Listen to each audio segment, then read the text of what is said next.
Target and Best Buy are getting hammered today because the retailers said they're going to have to raise prices on a lot of their goods. And because they're going to raise prices, that's going to mean the Federal Reserve will cut rates and cut rates more quickly. Yeah, cut rates. This isn't inflation. This is growth scare plus. Not only is that what all the markets are now pricing, including stocks, by the way, it's plain common sense. It's small E economics. Target stock is getting crushed, down 6%. Best Buy is being pummeled, down 15% in its worst sell-off in years. They both said that tariffs are going to force them to try to pass higher costs along to their customers, knowing full well they won't be able to do it. Other retailers have signaled they're going to do much the same thing. And however much they can, that will only hurt consumers, which is why rates are down big time here. Markets are also piling into lower interest rates ahead, meaning the Fed is going to get dragged into this too, just like summer 2024. So rather than pricing higher for longer or even rate hikes, as so many people will have you believe about price hikes, the real economics have been the same throughout. Non-economic price spikes lead to a slower, if not contracting economy. Just ask the Atlanta Fed. With an economy already showing a huge loss of momentum, that weakness compounds with price changes leading to more labor market disaster. Jobs and employment have struggled, and they've been on edge since last summer, and this is only going to make it worse. Higher prices now would only risk pushing it further over the edge, pushing everything further over the edge. The forgot how to grow economy becomes remember how to recession. And it was getting that way before we even got here to tariffs. There was a whole bunch of data that suggested the U.S. economy in particular lost a huge amount of momentum entering this year. In fact, Bloomberg just reported the Atlanta Fed's monitor, GDPNow, nosedive on Friday with a massive swing of more than 3 percentage points to augur an outright decline in GDP this quarter. It's actually gotten worse since then. A report on consumer spending showed a drop in January. Earlier in the week, consumer confidence registered the biggest plunge since the summer of 2021, back when inflation or the price shock was still getting going. And most importantly, it's the incomes. The incomes are not there. What the BEA showed, the Bureau of Economic Analysis, was that the January income surge that we've come to expect and depend upon was it was a fraction of what it had been last year and in the year before. January's income gain, where we have lots of Social Security income, cost of living increases, that still happened, though that slowed down too. Private economy income didn't keep up in 2025, even compared to last year, let alone the year before.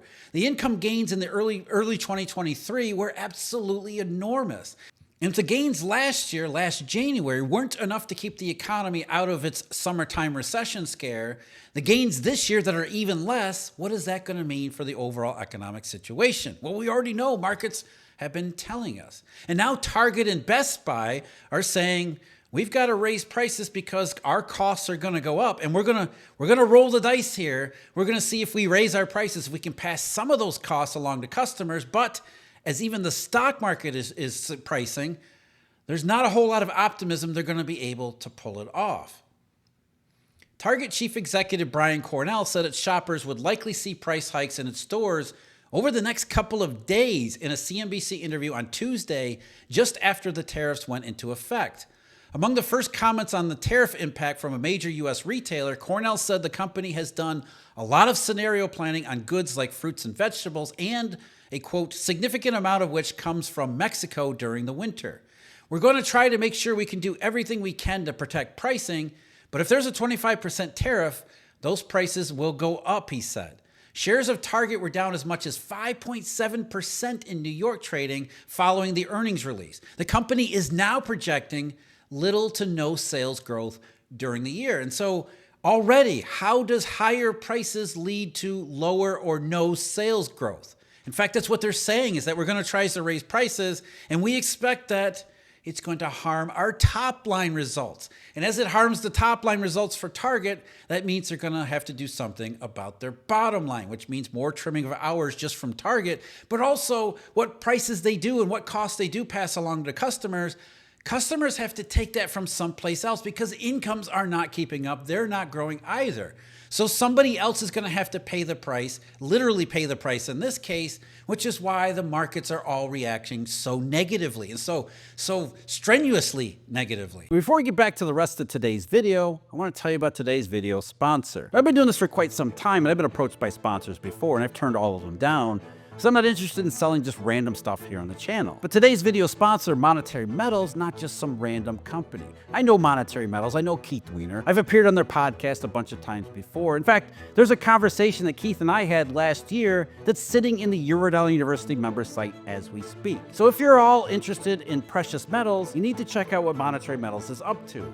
They offer gold owners a way to be in control of their gold while also increasing their savings. You can earn 3% on gold that's paid in gold in their secure gold lease program. So Monetary Metals lets gold owners earn income on their ounces that are paid in more ounces of physical gold. And the interest that you earn that is paid in ounces of physical gold or silver, you get in addition to any price appreciation from those metals during any time that you hold them. So simply holding gold or silver means that you're only preserving wealth, not actually growing it. You can join the thousands of investors that are already earning monthly interest on their physical gold and silver holdings with Monetary Metals. There's a link in the description of this video for all the information you need on what Monetary Metals has to offer. We thank them very much for their sponsorship. Now back to the video. And it wasn't just Target. That's just the first one. Best Buy also echoed the price warnings on its own earnings call, telling investors that price increases are, quote, highly likely on the gadgets and appliances that it sells due to tariffs. China and Mexico are the top two sources of products for the company, Best Buy CEO Corey Berry said on Tuesday. And the share price for Best Buy fell as much as 15%, which was the most since November 2021. And we already talked about a warning, retail warning, general retail warning before we got to tariffs and trade wars from Walmart as well as Amazon. They both said the economy this year started out this year on the wrong foot. It was already heading in the wrong direction. We already see a bunch of data, consumer confidence, spending, and whatnot, suggesting huge loss of momentum. You had the artificial factors boosting everything, at least appearing to boost everything last year. The rug is being yanked out from everyone all at once in all these different ways. And then you throw price changes and price increases on top for non-economic reasons. And the answer, the end result, isn't inflation. It's not the Fed hiking rates. It's the opposite. More problems in the economy, more trouble in the labor market, which just makes it all the more worse. The economy was already on shaky grounds to begin with. And every time that we've seen prices spike for non-economic reasons, whether it be oil prices, like we've seen a couple times already the past couple of years, or auto insurance premiums, or like we're going to see this month or last month, the heating bills for the huge cold wave that hit back in January. The entire forgot how to grow economy forgot because of prices that consumers couldn't afford, and that left businesses having to absorb more and more of the hit. And as they absorbed more and more of the hit, the less they hired, the more they cut costs in other ways, like trimming hours and cutting back on wages. The labor market suffers for the fact that the economy can't bear any more price changes. We've already been impoverished for the last 4 years anyway. Doing even more of the same is only going to make it worse, and not in an inflationary way. The higher the prices go from consumers, the more it will take out of the economy. And that means lower growth and inflation expectations. Therefore, market rates are going to go down, and eventually the Federal Reserve is going to be forced to react to that weakness, just like last summer. So we've got market rates that are going down, and today market rates are pretty low. Though they were lower to begin the day, we had the 10-year Treasury earlier in trading at 4.13%. Well, at least that's where it was early in the morning. It's backed off to around 4.16%, 4.17%.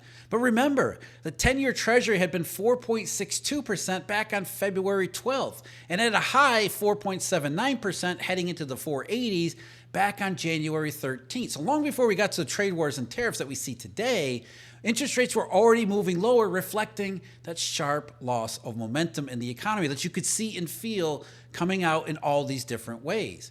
Interest rates have been going back lower again, lower growth and inflation expectations, with a tremendous amount of acceleration over the last several weeks as this loss of momentum gets confirmed in more widespread fashion all over the place.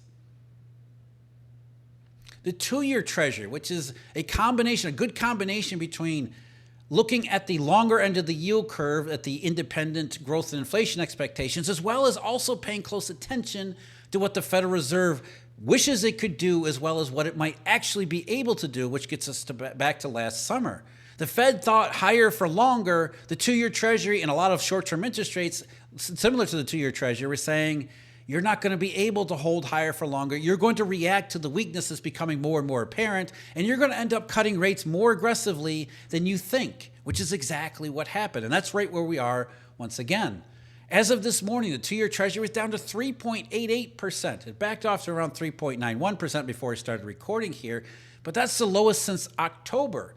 And like the 10-year Treasury, that's a substantial move in a relatively short period of time. It was 4.36% on February 12th. That's looking at the economic situation and the loss of momentum before we even get to the price hikes and saying this is the kind of weakness that's going to force Jay Powell out of his institutional bias toward inflation.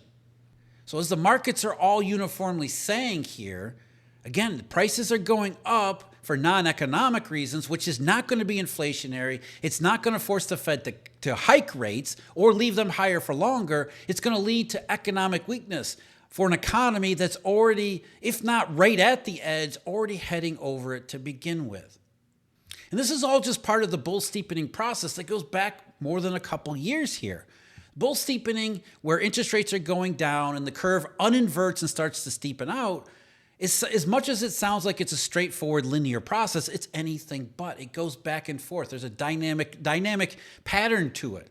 Long-term rates go down, short-term rates go down, but nothing says they need to go down at the same time and in the same way. So we've seen long-term rates go down, then short-term rates caught up, then short-term rates went down further while long-term rates went up, and now long-term rates are going down again, and the curve is reinverting as the market expects the economic weakness to be serious, but also that it's going to take some time before the Fed can get out of its institutional bias toward inflation and begin reacting like it did last summer.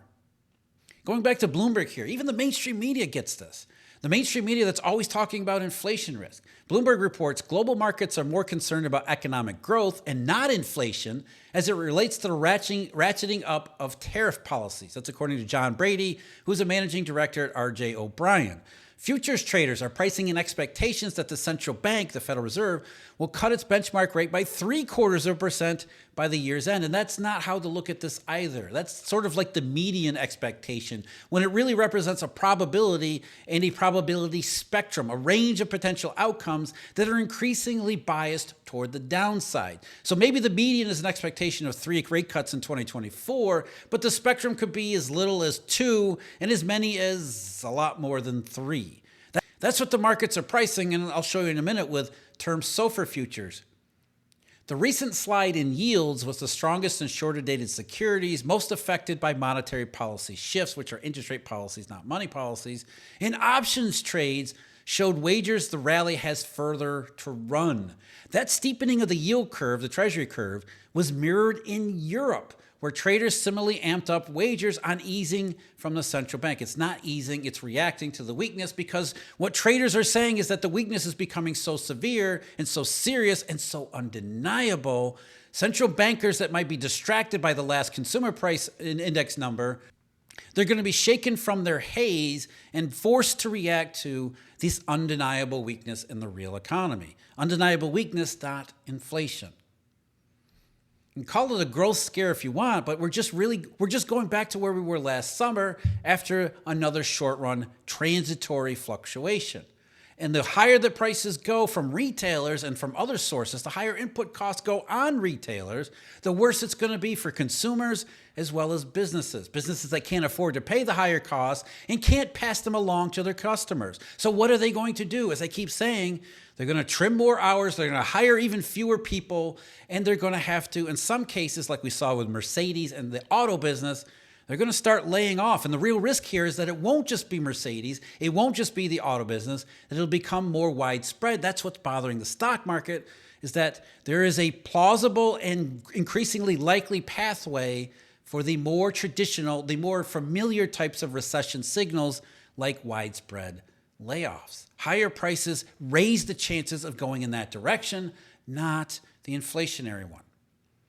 So we see in terms SOFR futures, which are a measure of the market expectation for where short-term interest rates, in this case SOFR, will be at various points in the future. Since SOFR is itself a repo rate and it is heavily influenced by interest rate, not monetary, interest rate policy from the central bank, in this case the Federal Reserve, term SOFR futures traders have to take into account what the Federal Reserve and Federal Reserve policymakers are thinking today. But it's not exclusively about policymakers nor their forecasts. While policymakers have shown repeatedly the ability to ignore economic circumstances for their own biases, eventually, if things get to be serious enough, it will shake them out of their bias and into reality. So there are times when term SOFR futures, like Eurodollar futures before it, traders and participants in the marketplace will begin to ignore the sounds and signals and speeches from current policymakers and what they're thinking today, and begin pricing, like the long end of the yield curve, more independent factors. And the more that it looks like economic weakness, for example, is becoming stronger and more undeniable, the less the market will pay attention to what the Fed is saying today and thinking more about what the Fed will be able to do between today and that point in the future. So we've seen the December 2025 term SOFR futures contract finally break out of the range that it's been in for the last, 4 months now. And what that suggests is that point where this economic weakness, this growth scare is developing to be serious enough, that the point where the Federal Reserve is going to have to pay more attention to the weakness in the general economy than the last CPI report is fast approaching. And a lot of buying is taking place at the farther out maturities because there's less interference over the Fed. There's less reluctance from the Federal Reserve about paying attention to weakness, because the more time passes and the more undeniable that weakness becomes, the less the Fed will be able to resist it. So the further out contracts are being bid more than those closer to today. The entire marketplace is saying this loss of economic momentum is really serious, and it's getting to be serious enough that we're getting more comfortable that it will it'll flip-flop the Fed's position like it did last summer. Not quite to that extent just yet, but the pathway toward it is becoming wide open. That's what's bothering the stock market too. So prices are going up. That's what the retailers are now telling us. Target and Best Buy today, I'm sure all the rest of them are going to follow suit. That's not inflation. Instead, it's not even stagflation either. That means more economic weakness that will eventually lead to less economic growth in the future. We've already seen this happen before. And with an economy that's lost a ton of momentum after all the artificial factors from last year, it's one more thing that's weighing on economic conditions moving forward. That's what the markets are zeroing in on. The fact that we're going back to last summer anyway, and then you throw some higher prices on top, it's a really bad mix, not an inflationary mix. The higher prices go, the more that consumers have to take spending away from other areas to pay for especially necessities. And if prices go up for non-necessities, they just won't be bought. That's why Target said they're lowering their revenue growth forecast to zero revenue. They're going to raise prices and get less revenue for it. And businesses that can't pass these input costs on to customers, they're going to have to scale back in other ways, which means no more hiring, less than we see already, lower hours, less than we see already, slower wage gains, slower than we see already, and eventually more layoffs. The end result here, one of them anyway, is the Federal Reserve ends up cutting rates, and cutting rates more aggressively and doing it sooner. More importantly, though, is why. Rate cuts are not stimulus. They're a reaction to when conditions get to be serious. Mercedes, the car business, already getting into the layoff parts of the economic cycle. I talked about what that means, especially for the rest of the economy, the video link below. As always, thank you very much for joining me. Huge thank you, Eurodollar University members and subscribers. And until next time, take care.